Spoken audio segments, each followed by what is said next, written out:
Hello, everybody. I'm Simon Preston, and welcome to JFF News. Thank you all so much for watching another episode in the series. If you haven't already, I kindly encourage you to hit the like, share, and subscribe button, and also purchase a membership right here on JFF Live. It's $9.99 USD per month for exclusive content and also perks down the road as well. So we look forward to having you on board as well as a member. So let's get straight to the news, shall we? As the Jamaica Football Federation has confirmed three sponsors for the Jamaica senior men's national team ahead of the World Cup qualifiers, which, as we know, will resume in June. More information to come on the World Cup qualifiers in just a few moments. So I'm going to read some inserts from the press release so you have some information on these partners as well. At a sponsorship signing held at Stewart's Automotive Group Jaguar showroom in Kingston a few days ago, Stewart's Automotive Group, St. Mary Snacks, and Supreme Ventures Just Bet were introduced as new campaign partners. These brands joined long-standing sponsor Ray and Nephew as part of the Road to 2026 campaign.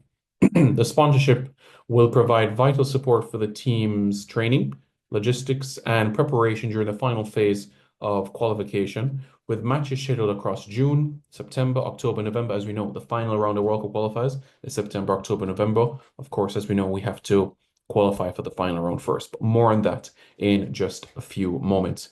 The president of the Jamaica Football Federation, Mr. Michael Ricketts, expressed his appreciation for the renewed sponsorship energy. He said, "This is a special day for Jamaican football. We're deeply grateful to these incredible sponsors who have stepped in to support the Reggae Boys and their dream of another World Cup appearance.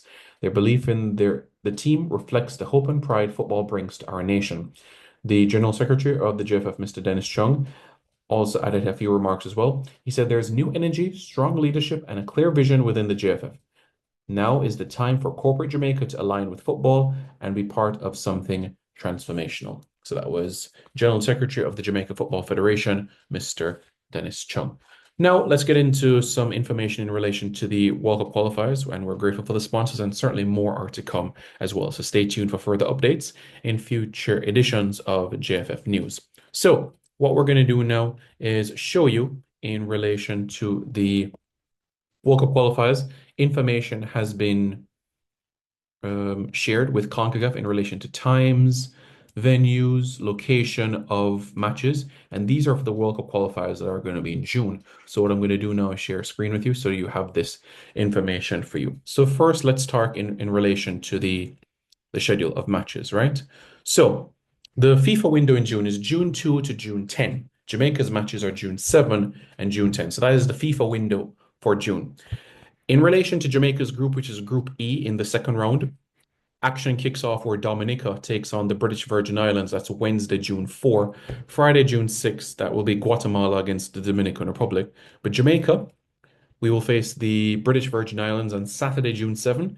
That is Saturday, June 7 against the British Virgin Islands at the A.O. Shirley Recreational Ground in Road Town in the British Virgin Islands. Kickoff is 2 p.m. Jamaica time. That's 3 p.m. BVI time, 2 p.m. Jamaica time on Saturday, June 7.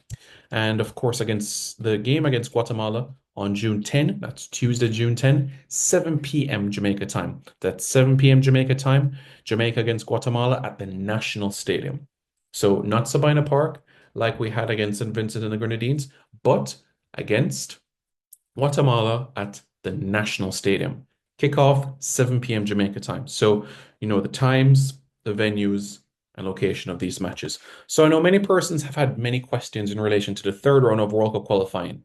When will it start? What are the groups? What will that look like? So CONCACAF has provided further clarity on that. So as we know, these current six groups that we have in relation to the second round of the qualifiers, the top two teams from each group will advance to the third round of qualifying. So that means that you'll have 12 teams in the final round. In the final round of 12 teams, what's going to happen is that you're going to have three groups and four teams in each group, right? Three groups, four teams in each group. And in that group, both teams are going to play each other twice. So not like this current second round where you're playing each team once. In this final round, you're going to play each team twice.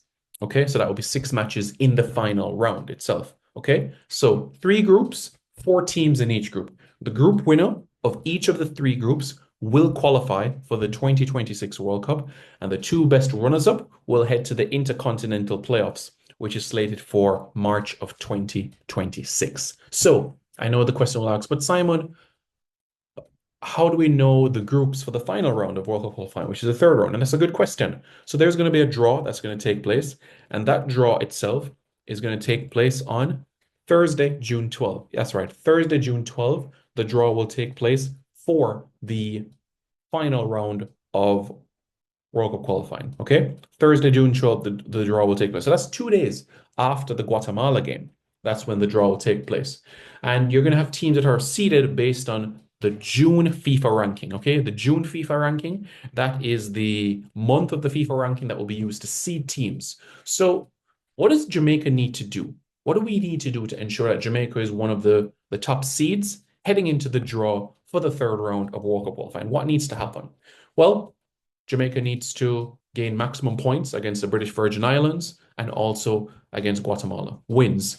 By winning, it also ensures that Jamaica continues to stay above Honduras in the FIFA rankings. And that will ensure that Jamaica is a team seeded in pot one for the final round of World Cup qualifiers. So wins, wins, wins, wins. That's what needs to happen this summer. That's what Jamaica needs to do. And we are certainly pulling behind our national team to ensure that we accomplish this amongst the other goals for 2025 and beyond. So we're eagerly looking forward to what lies ahead. Certainly, if you do have questions on this, you're more than welcome to pose it below as well. But that is the information in relation to what lies ahead for the summer. Okay? Good. So let's end with the Gold Cup tidbit, as we have done in recent weeks, the Gold Cup tidbit. Did you know that Jamaica has topped their group at the CONCACAF Gold Cup on 4 occasions? Yes, Jamaica has topped their group in the CONCACAF Gold Cup on 4 occasions: 1998, 2011, 2015, and 2019. Yes, in 1998, when Jamaica first topped their group at a Gold Cup, this included Brazil, World Cup champions 1994, Guatemala, and El Salvador. The next time would have been 2011. This would have been the first time that Jamaica won all their games in the group stage of a Gold Cup. The group had Grenada, Guatemala, Honduras, Jamaica topped that group. 2015, when Jamaica went to their first final in Gold Cup history, we topped a group that had Canada, Costa Rica, and El Salvador. And 2019, when Jamaica hosted a match on Caribbean soil in Jamaica, Jamaica topped a group that had Curacao, El Salvador, and Honduras. So Jamaica has topped the group 4 times, and this summer we're looking to add our 5th to it as well. So folks, thank you all so much for watching JFF Live, JFF News. Don't forget to like, share, comment, and subscribe for more content.